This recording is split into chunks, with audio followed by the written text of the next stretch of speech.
वारकरी सांप्रदायिक कीर्तन, प्रवचन, कथा, भजन, चाली ऐकण्याकरिता अध्यात्म सोपान या वारकरी चॅनलला सबस्क्राईब करा. धन्यवाद. रामकृष्ण हरी.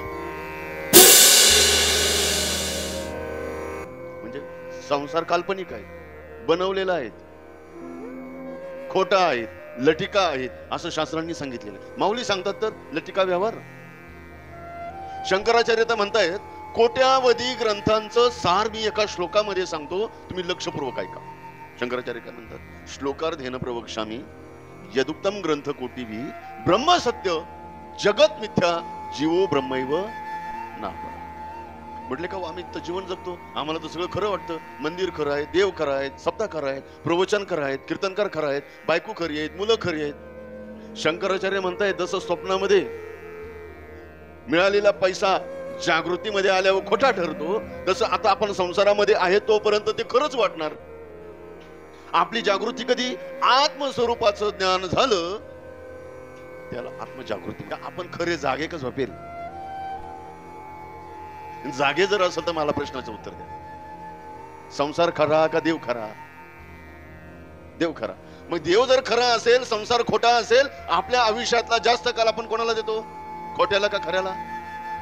खोट्याला. म्हणजेच आपण झोपेल. आणि अशा झोपणाऱ्यांना जगद्गुरु तुकाराम महाराज जाग करतात. उठा जागे वारे स्मरण करा, भावे चरणी ठेवा मात. आणि उठा साधू संत साधा आपले. म्हणून झोपणं म्हणजे नुसतं घरी जाऊन झोपणं ते नाही. आपण आता सुद्धा झोपलेलेच आहोत, दिसायला जागे पण खऱ्या अर्थाने झोपलेलेच आहोत. आणि जागृती या शब्दाचा अर्थ आहे आत्मस्वरूपाचं ज्ञान. जनक राजाची कथा सांगितली का मी? तो जनक राजा, विधेय जनक राजा, तो राजा एकदा झोपला आणि झोपेमध्ये पडलं त्याला स्वप्न. स्वप्न असं पडलं का एका परकीय राजाने आपल्या राज्यावर आक्रमण केलं आणि त्या राजाला भीक मागायला लावली. भीक मागायला लावली. परंतु त्याला प्रजेला सांगितलं, ज्या राजाने बंदिवान बनवलं त्या राजाने सांगितलं प्रजेला, जो कोणी या जनक राजाला भीक वाढेल त्याला फासावर दिलं जाईल. कोणी जनक राजाला भाकरीचा अर्धा तुकडा सुद्धा वाढेना.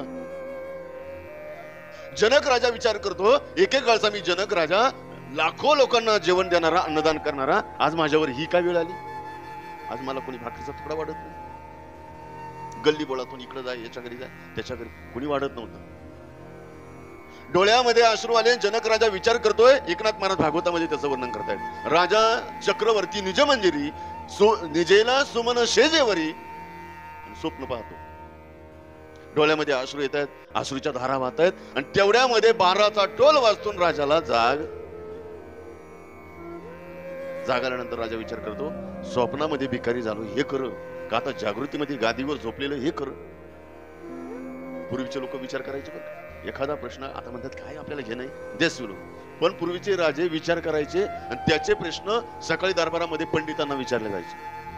असं का घडलं? जर स्वप्नामध्ये भिकारी झालो हे जर खोटं असेल तर जागृतीमध्ये माझ्या डोळ्याला पाणी का आलं?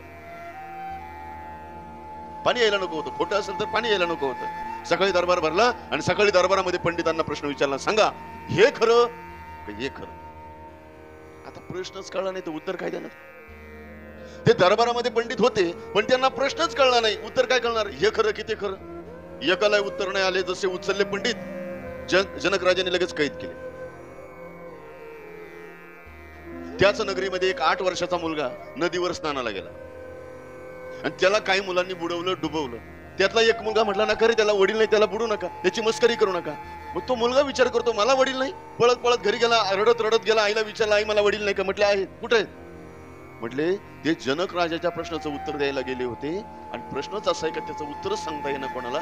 ज्याने उत्तर सांगितलं नाही त्याला कैद केलं. तो मुलगा म्हटला असा कोणता प्रश्न आहे का त्याला उत्तर नाही? प्रश्न म्हणजे उत्तर आहेच. पाप शब्द ज्या वेळेला तयार झाला, पुण्य शब्द लगेच तयार झाला, दिवस शब्द तयार झाला, रात्र शब्द लगेच तयार झाला, स्त्री शब्द तयार झाला, त्याच्या विरुद्ध पुरुष लगेच तयार झाला. जसा प्रश्न शब्द निर्माण झाला त्याच्याच बरोबरीनं उत्तर शब्द सुद्धा लगेच तयार झाला. त्या मुलाने सांगितलं, आई मी प्रश्नाचं उत्तर द्यायला जातो, कोणताही प्रश्न असू दे त्याला उत्तर आहेच. उत्तर नाही असा प्रश्न एकदा बिरबलाने अकबर आणि बिरबल, त्या अकबर आणि बिरबलाला प्रश्न विचारला, खरे तू एवढी उत्तर देतो, सांग माझ्या प्रश्नाचं उत्तर दे. आपल्या गोंदे गावामध्ये एकूण कावळे किती? आता काय कावळ्याचं उत्तर? तुमच्या सरपंचाला माहित नसेल तर सरपंच जाऊ द्या, ग्रामसेवकाला सुद्धा कावळ्यांची संख्या गोंद्यामधली सांगता येणार. पण तो बिरबल होता, हजार जबाबी, त्याने उत्तर दिलं नाही असा प्रश्नच नाही.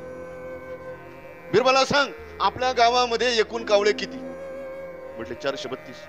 समजा कमी भरले मग लग्नाला गेले असते, आणि जास्त भरले मग कुंदेवाडीवरून आले असते. म्हणजे कमी भरले तरी उत्तर बरोबर, आणि जास्त भरलं तरी उत्तर. म्हणजे जगतामध्ये उत्तर नाही असा प्रश्न नाही. तो मुलगा म्हटला, आई मला आशीर्वाद दे, मी माझ्या बापाला सोडायला जातो. तो मुलगा सामान्य नव्हता. त्या मुलाचं नाव अष्टवक्र. काय नाव? अष्टवक्र. अष्टवक्र का बरं? 8 ठिकाणी वाकडा होता. 8 ठिकाणी का बरं वाकडा होता?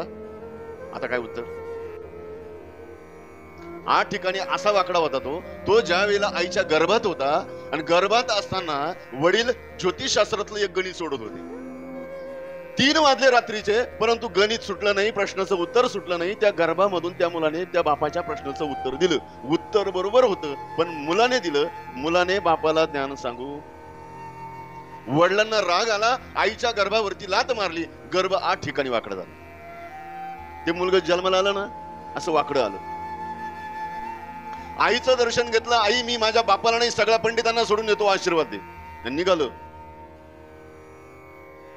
असा दरबार भरलेला. आणि दरबारामध्ये ज्या वेळेला तो अष्टवक्र आला आणि चालत चालत त्याचं चालणं पाहिलं, सगळा दरबार खदा खदा हसायला लागला. कारण त्याचं स्वरूप, त्याचं चालणं, त्याचं शरीर पाहिल्यानंतर सगळे हसायला लागले. नुसते दरबारातले माणसंच नाही, जनक राजा सुद्धा हसायला लागला. सगळा दरबार हसतो, जनक राजा हसतो. ज्या वेळेला तो अष्टवक्र दरबारात आला, त्यावेळेला तो पण हसायला लागतो. जनक राजाला वाटलं दरबार हसतो त्यांचं बरोबर आहे, मी हसतो माझाही बरोबर आहे, पण तो का हसतो? मग जनक राजाने हात वर केला, दरबार स्तब्ध केला आणि स्वतःही शांत झाला. आणि त्याला प्रश्न विचारले 3. सांग तुझं नाव काय, कुठून आला, कशा करता आला, आणि तू हसतो का? त्यांनी क्रमाने प्रश्न विचारले आणि अष्टवक्राने उलट्या क्रमाने सांगितलं. माझं नाव काय, मी कुठून आलो, आणि मी का हसतो. उलट्या क्रमाने उत्तर दिलं. मी का हसतो पहिले याचं उत्तर ऐका. म्हटले का बरं हसतो? मी असं ऐकून होतो का जनक राजाचा दरबार हा पंडितांचा दरबार असं कानाने ऐकलं होतं. म्हटले मग इथं एकही पंडित दिसला नाही, हे पंडित नाही. म्हटले मग कोण आहे? हे सगळे चंबारे. म्हटले असं का बरं म्हणतो?